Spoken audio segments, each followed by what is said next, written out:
Okay, so just let me know once you are able to see my screen. I can. Okay.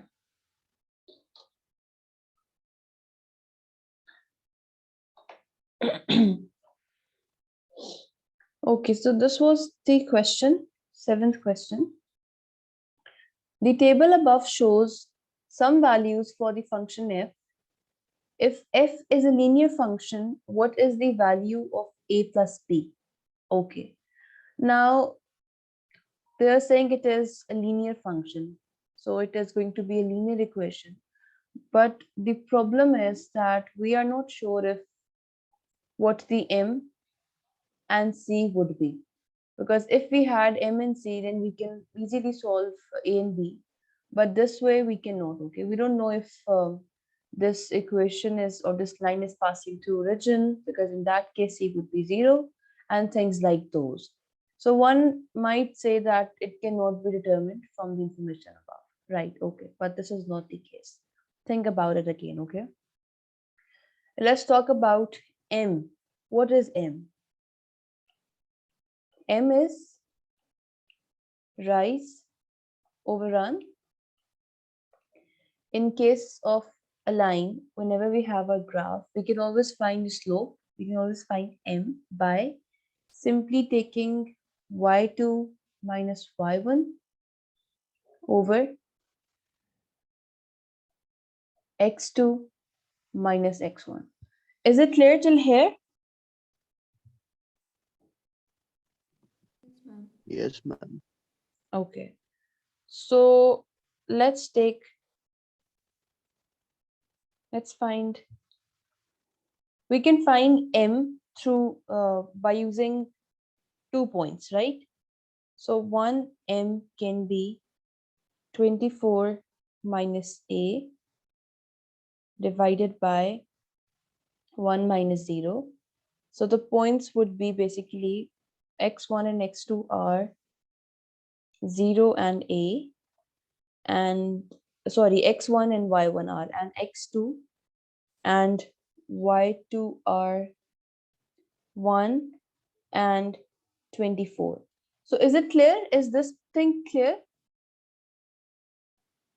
Yes, ma'am. Okay, perfect.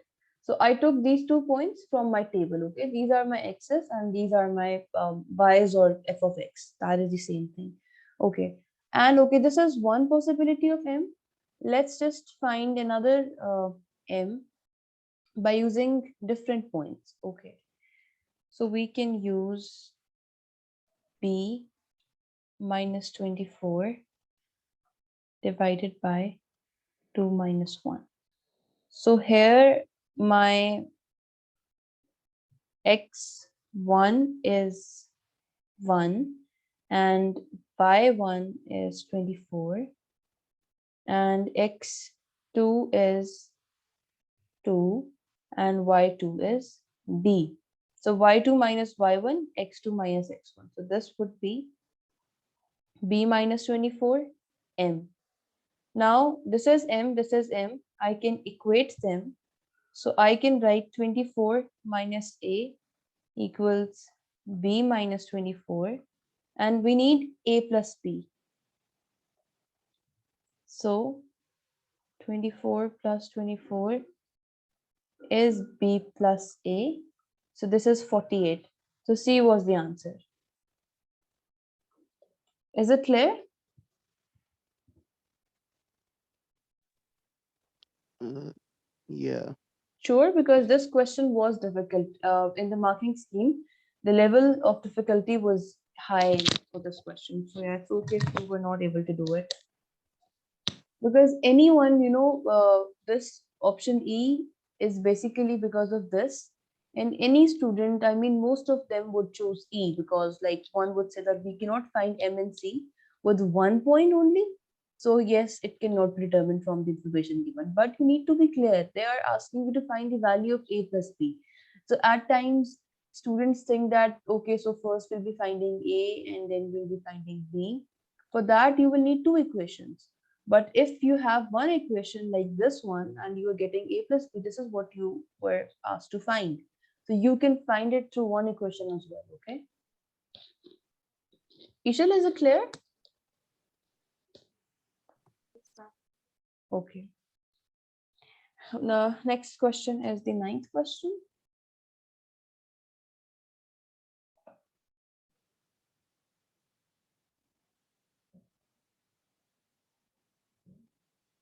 Okay.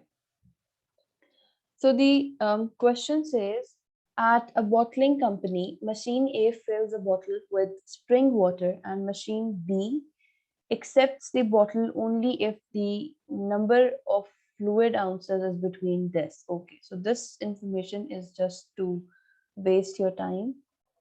That was not important at all. Okay. All right. So, okay, so this is what they have given you. If machine B accepts a bottle containing n fluid ounces, which of the following describes all the possible values of n? Okay, so you need to understand one thing. We have n, and this interval is for n, right? Okay. So if we write this interval mathematically, they're saying it is between 11/7/8 and 12/1/8. Okay, but we need to look and understand things mathematically. Okay, so this is the smaller limit, so we can write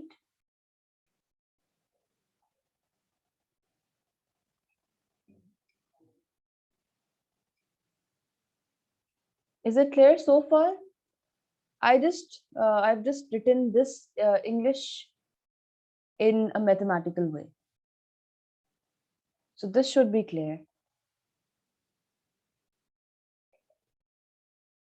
Is it clear? Yes, ma'am. Okay. Right, now we have a few options and we can see that this is n. We have n's here. We need to choose such an equation that when it opens up, we get such an interval, right? So for interval, we cannot use A and B. Why? Because let's try doing it for first one. If I will open this mod, this would be my one equation, and this would be my second equation. So here I would get 12 plus 1/8 and n equals 12 minus 1/8.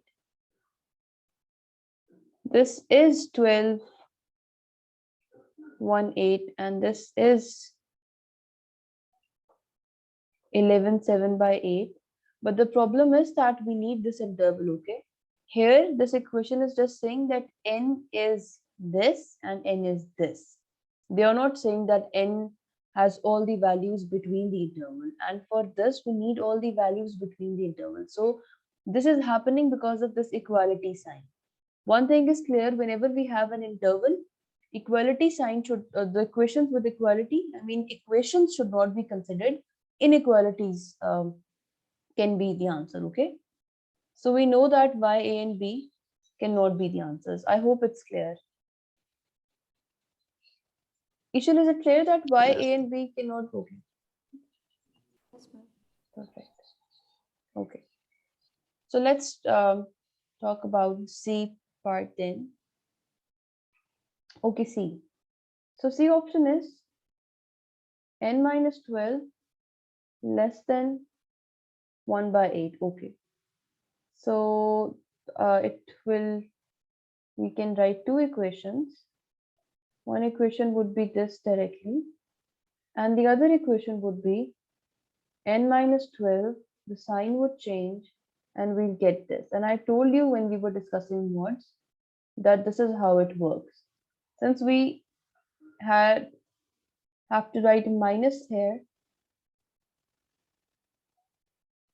so the sign would change, right? I told you. Are you clear with this? Yes, ma'am. Okay. Now let's just simplify it.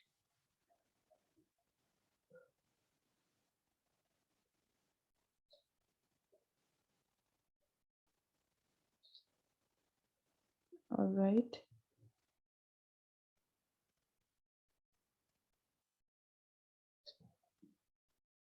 And this is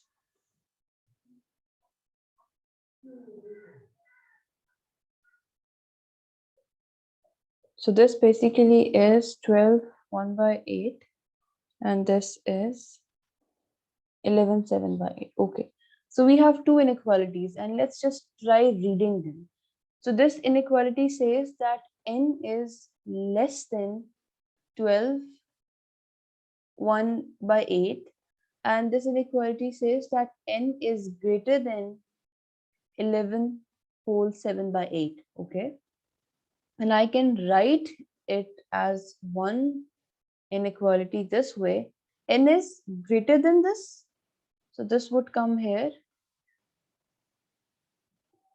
and n is less than 12 1 by 8. So this is how I got my answer.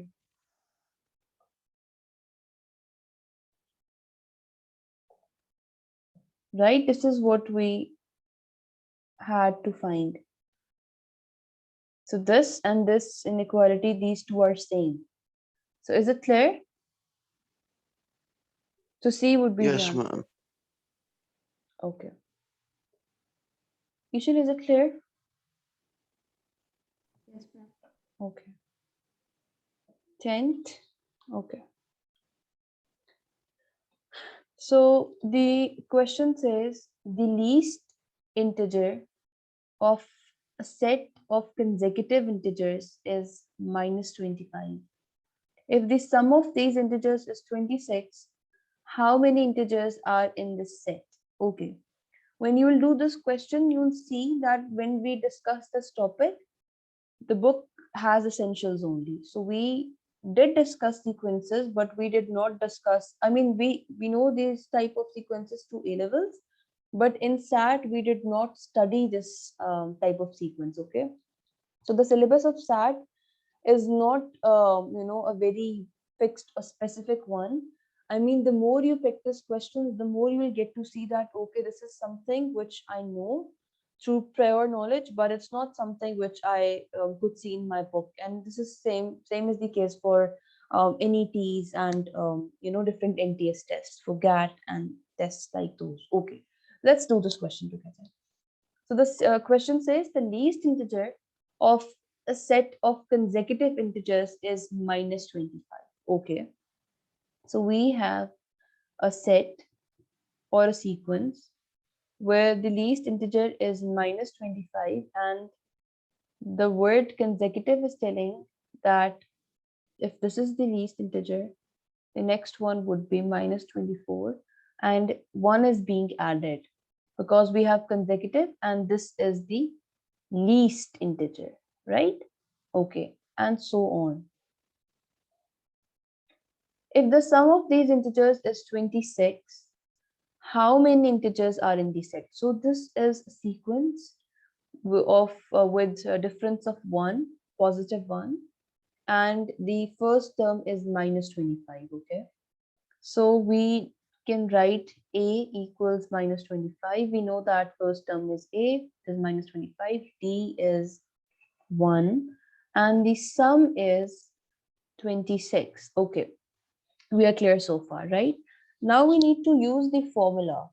The formula which we did not discuss in class, I agree.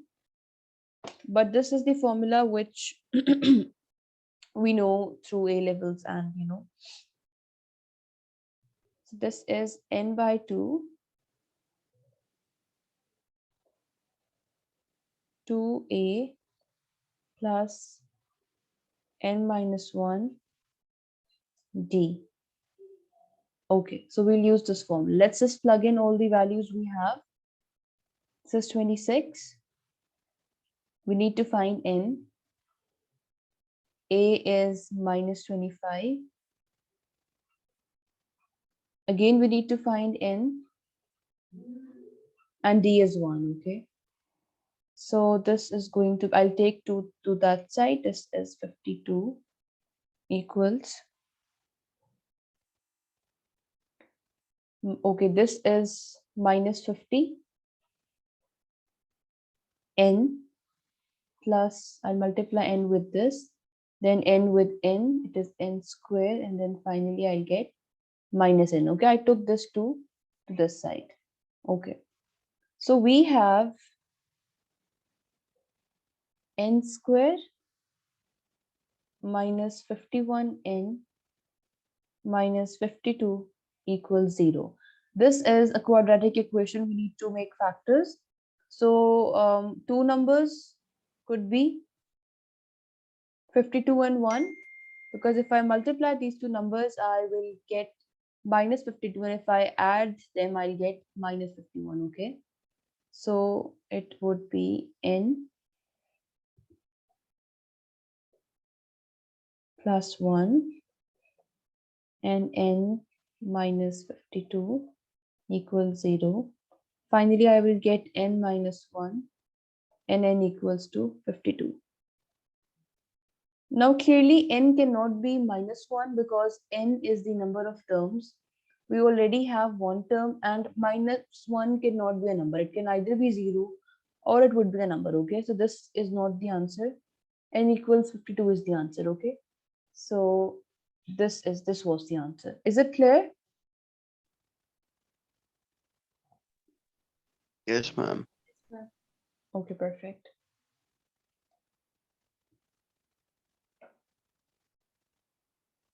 And then we have last question, this. Okay.